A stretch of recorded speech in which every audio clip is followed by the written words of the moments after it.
recently did a paint correction on a Camaro ZL1, a brand new one, showing you that a black Camaro also needed a paint correction, even though it was brand new.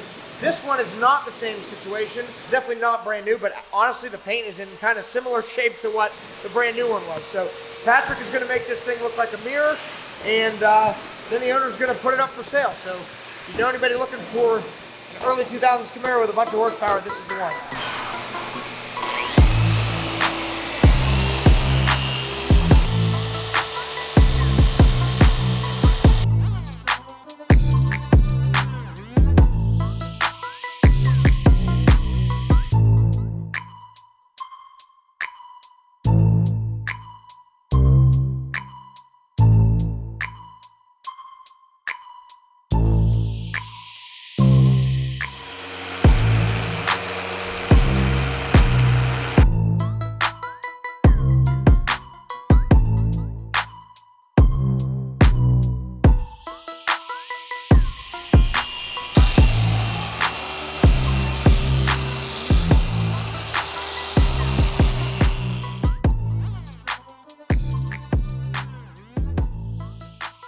Behind me we have our latest project we just finished up. This is a 2001 Camaro SS, and we did a full paint correction polish on it, and then we topped it off with a ceramic spray sealant. Paint on this car was in pretty rough shape. We probably have some good video footage of that, the before pictures, and now the sun's coming out, perfect timing.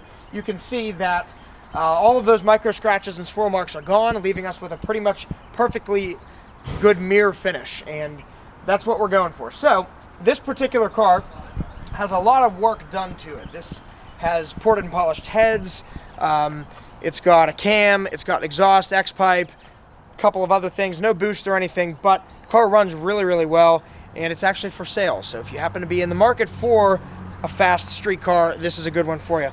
In addition to the paint correction on the exterior, we also did a full interior detail.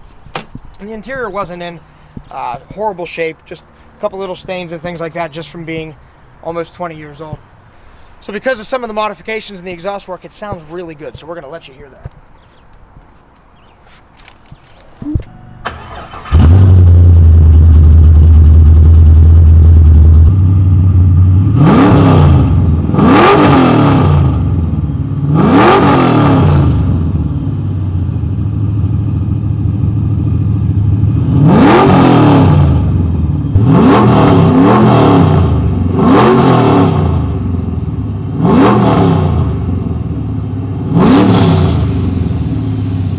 So that's it for what we did on this 2001 Camaro SS. If you enjoy these videos, if you enjoy seeing what goes on here at Blackout, make sure you give us a thumbs up and subscribe to this channel. And remember, this car's for sale for $8,000 bucks. Shoot us a message if you're interested. We'll forward your info. Thanks a lot.